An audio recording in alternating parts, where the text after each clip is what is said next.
So let's go 2024 male superstar of the year. And when you're looking at this list, it's a tough one to pinpoint who should get it. Okay? Cody Rhodes, talking about the first part of the year, winning the Royal Rumble. Having to tell a story where he lost the main event to WrestleMania only to get it back with fan support. Main evented night 1 and night 2 of WrestleMania. Was the man to carry the WWE Championship out of Roman Reigns' 3.5-year title reign, which is a near impossible task for anybody. Has great matches with AJ Styles, with Logan Paul. Is in this intense rivalry with Kevin Owens. Has Randy Orton staring at his title for half the year. Although they're friends, we see it cooking.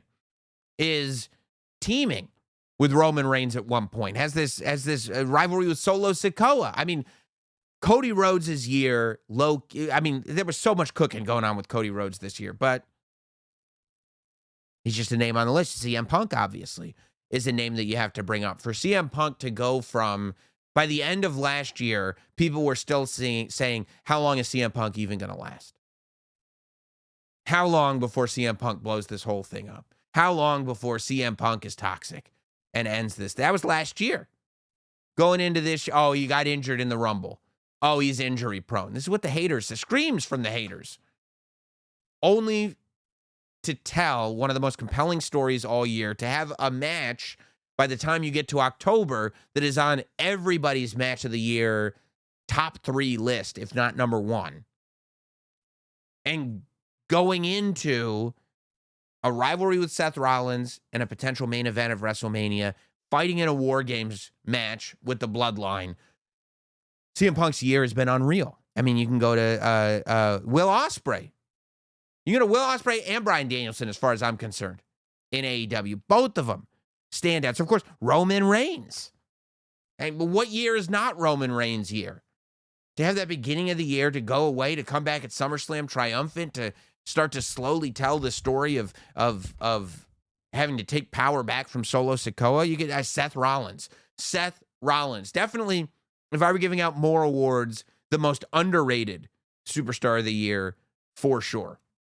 For Seth Rollins to have to make room for himself. Everything got screwed up for Seth. They said in the doc he was supposed to have his match with CM Punk at WrestleMania.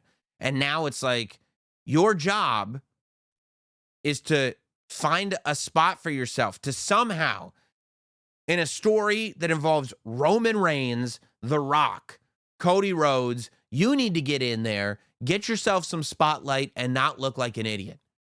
And that may sound simple, but it ain't. And Seth Rollins pulled it off with absolutely flying colors.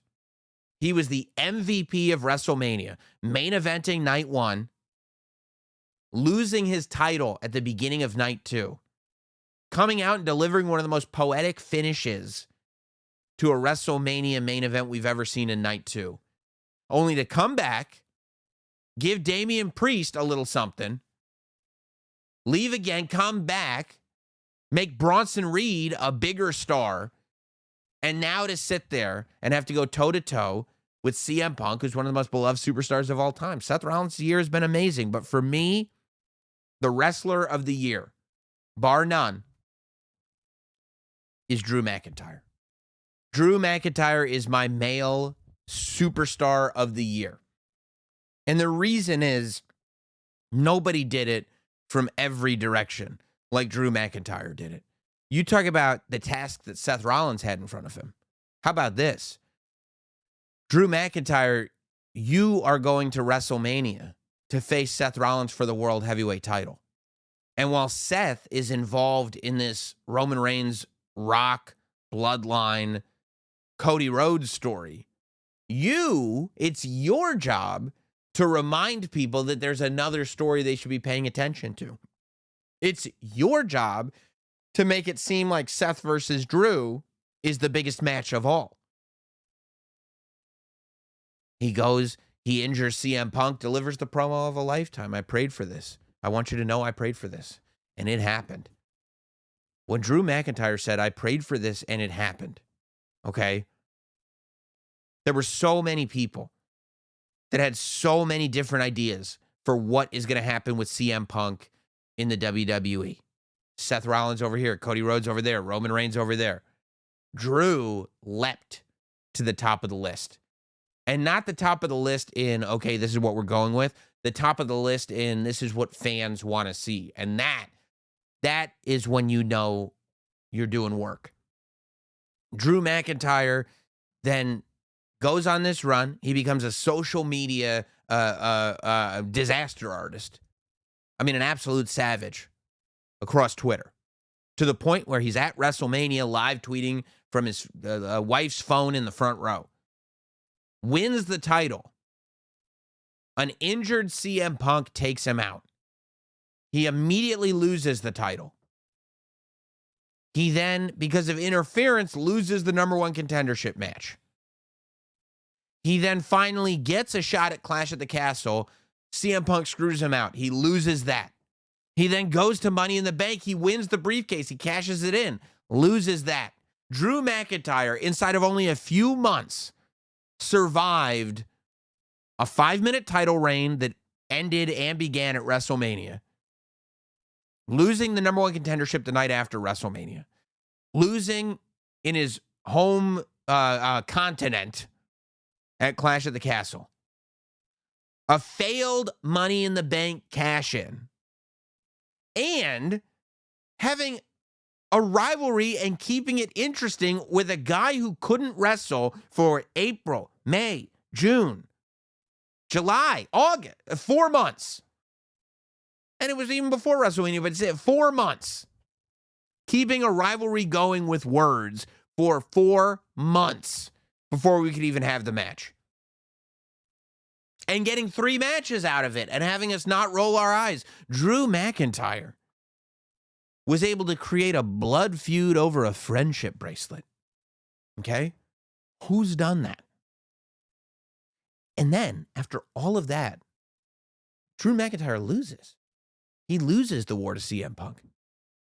Drew McIntyre beat CM Punk at SummerSlam, so he gets the victory in CM Punk's first singles match on WWE television in 10 years. That's an award into and of itself. But then he loses the Four Corners match, and then he loses the Hell in a Cell match. And the Hell in a Cell match is just a straight up, you lost, that's it. There's nothing to talk about anymore. And what does he do? He disappears and comes back to end the year as this bloodline hunter. And even without CM Punk, is just as compelling as he's ever been. It's one thing to be paired with one of the most interesting professional wrestlers in the last 20 years, which is CM Punk. People love talking about CM Punk. People love paying attention to CM Punk. We had a This Week in CM Punk segment. He's an interesting guy to follow. The fact that Drew McIntyre can bounce off of it after losing and not only keep attention on him, but level up and now be up here. Drew McIntyre is entering 2025 a much bigger star than he was in 2024. And what did he do? He was the victim of a cash-in. He lost his own cash-in. He lost in his hometown. He lost the war to CM Punk. And nobody cares. Why is that? How can he be better after all of that? Because he's the wrestler of the year. Because he knows how to do this. And he has ascended. I mean, Drew McIntyre, talk about the chosen one. He's working at a level that we have not seen him work at ever. I think he's higher up now than he was as a babyface in 2020 at the Rumble. And he's only getting bigger and better. It's insane. You give that guy an inch, and he's taking a mile. All right, Drew, you want to do this? You could try this over here. And now you're on this path you didn't even know you'd be on. Nobody's had a year like Drew McIntyre.